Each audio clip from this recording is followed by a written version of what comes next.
Com a aprovação da lei orçamentária anual, que segue agora para a sanção presidencial, parlamentares tentaram reduzir o valor do fundo eleitoral, mas não houve apoio e o montante repassado ficará em 4,9 bilhões de reais. O presidente do Senado, Rodrigo Pacheco, disse que discorda totalmente e ainda classificou o montante como um erro grave. Para tratar mais sobre esse assunto, a gente recebe agora a deputada federal pelo Partido Novo e líder da legenda na Câmara, Adriana Ventura. Tudo bem, Adriana? Tudo bem, deputada? Bom dia. Tudo bem, bom dia, muito bom estar aqui com vocês na Jovem Pan. A gente que agradece, é bom tê-la aqui. Queria que você falasse um pouco para a gente como que o Novo está encarando o valor desse montante aprovado. Olha, a gente, como sempre, a gente sempre lutou pelo fundo, a gente acha que fundo público para financiamento de campanha não deveria existir, né? Mas o fato é que ele existe. A partir do momento, a gente é a favor de financiamento privado de campanha. Mas enquanto ele não existe, nossa luta é para reduzi-lo ao máximo, para incentivar, inclusive, que os partidos, os candidatos façam campanhas mais baratas, né? Porque o mote ali é democracia custa caro. Bom, mas a democracia não precisa ser tão milionária assim. O Brasil é o país que mais gasta com campanha eleitoral no mundo, e é um país pobre, então é inadmissível esse valor de financiamento público de campanha. A senhora vê alguma perspectiva de, em algum momento, o Congresso Nacional retomar alguma discussão sobre alteração no modelo de financiamento de campanha, retomar aquilo que existia até a Operação Lava Jato, eventualmente, ou isso é fato dado, nós vamos seguir com esse formato de financiamento de campanha, que é o financiamento pela pessoa física e principalmente, quase que exclusivamente, aliás, pelo orçamento público?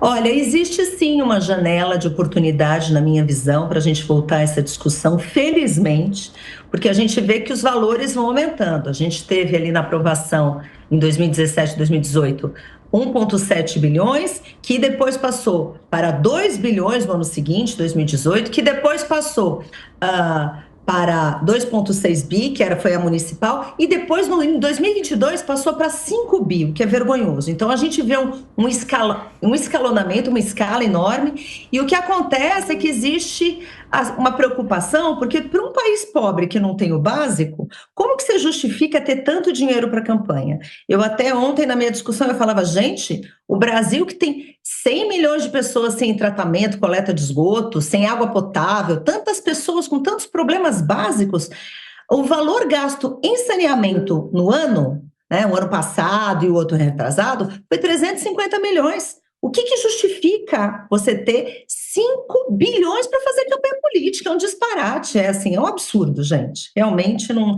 Então, essa janela de oportunidade, até pelo fato de ser muito alto, muitos parlamentares se pronunciaram a favor de financiamento privado. Então, essa discussão deve voltar. Inclusive, isso foi até um pedaço da fala do presidente do Congresso, Rodrigo Pacheco. Ele falou, olha, vai ser inevitável, porque com esse valor aqui, não tem o que justifique esse valor, é um absurdo. A gente ouviu aqui na Jovem Pan ele falando que é um erro, né? 150% maior do que o fundo eleitoral para o ano de 2020, né? Anos anteriores aí. A gente chama o Roberto Mota para conversar com a gente também. Mota, pode fazer sua pergunta.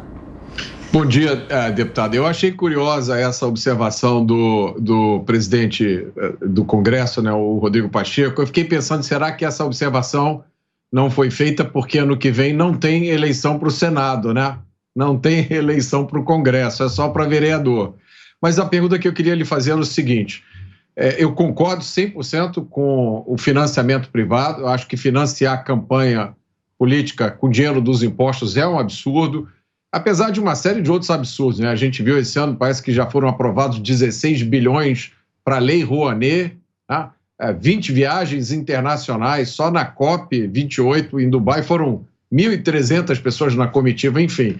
A pergunta que eu queria lhe fazer era o seguinte, a mudança do sistema proporcional para um sistema distrital também não permitiria campanhas mais baratas? Com certeza. Bom dia, Mota. Prazer falar com você.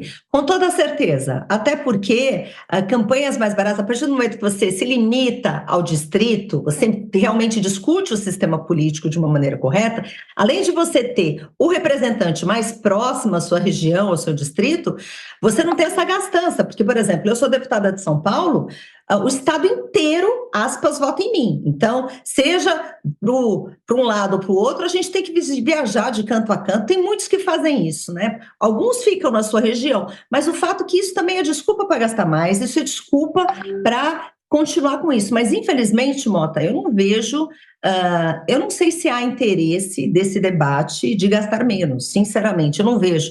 E eu vi isso porque eu participei já de 2 comissões que tratou de reforma eleitoral, a mini reforma eleitoral, depois uma mini reforma política, e o que a gente viu foi o contrário. Ao invés de ser distrital, seja puro, seja misto, que fica uma coisa mais reduzida, com o representante mais próximo, tudo, eles queriam o distritão. Ah, não, é o mais votado do Estado. Então, eu acho que a gente ainda está engatinhando e esse debate sério precisa acontecer, né?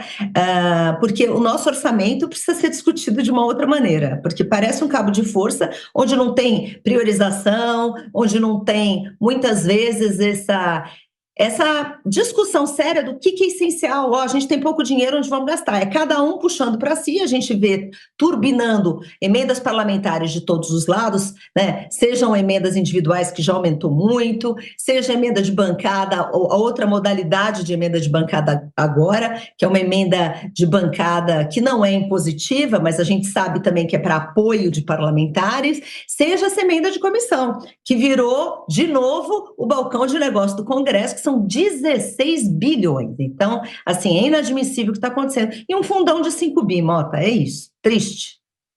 Falar mais um pouco sobre reforma tributária aqui também. Queria sua avaliação. A gente viu essa semana, a reforma tributária foi votada, aprovada, promulgada.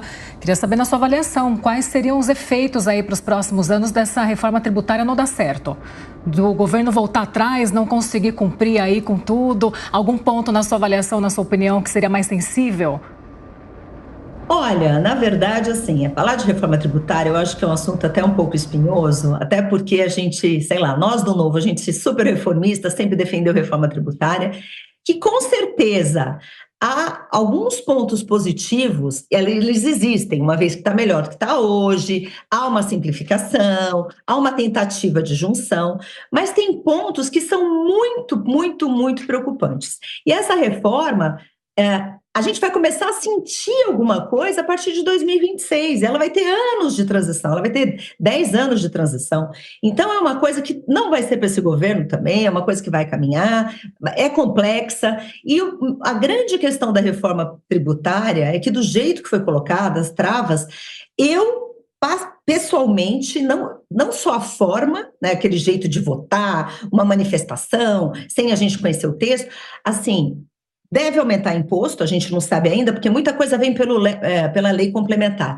Mas há uma preocupação de aumento de impostos, há muito puxadinho e muita exceção. Agora, se você falar assim, tá bom, Adriana, você acha que pelo menos 1 degrau, 2 degraus a gente sobe? Sim, mas no longo prazo, talvez seja bem melhor do que a gente estava. Ela não é ideal, mas é o que temos.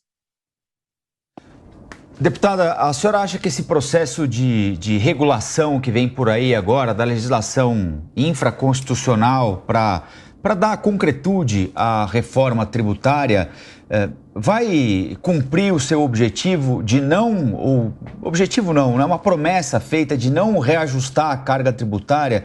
No final das contas, a senhora acha que, embora a carga tributária não caia, ela também não vai aumentar? Há algum risco para o contribuinte, especialmente para a pessoa jurídica? E como que a senhora imagina vai ocorrer essa discussão no Congresso Nacional em meio à reforma dos impostos sobre a renda, né? Que o governo vai mandar também para o Congresso Nacional agora nos primeiros meses de 2024.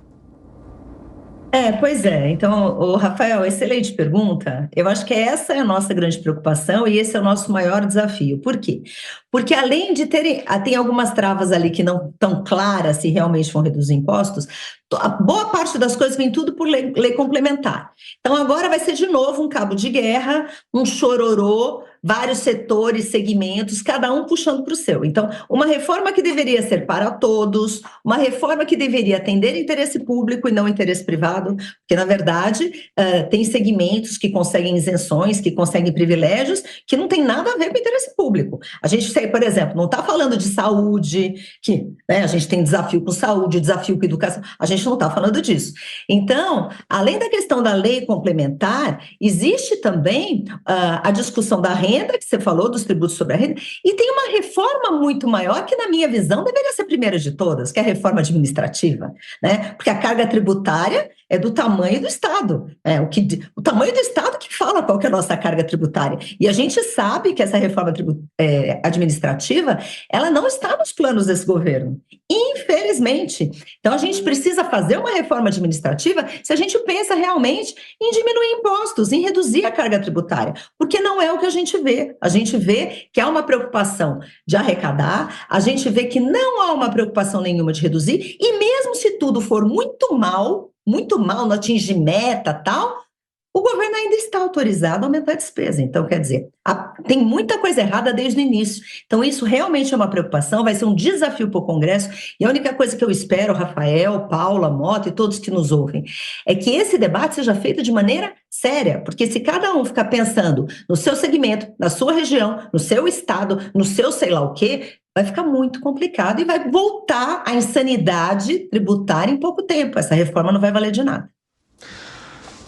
Deputada Adriana Ventura, muito obrigado pela entrevista e um Feliz Natal para a senhora, viu? Até a próxima.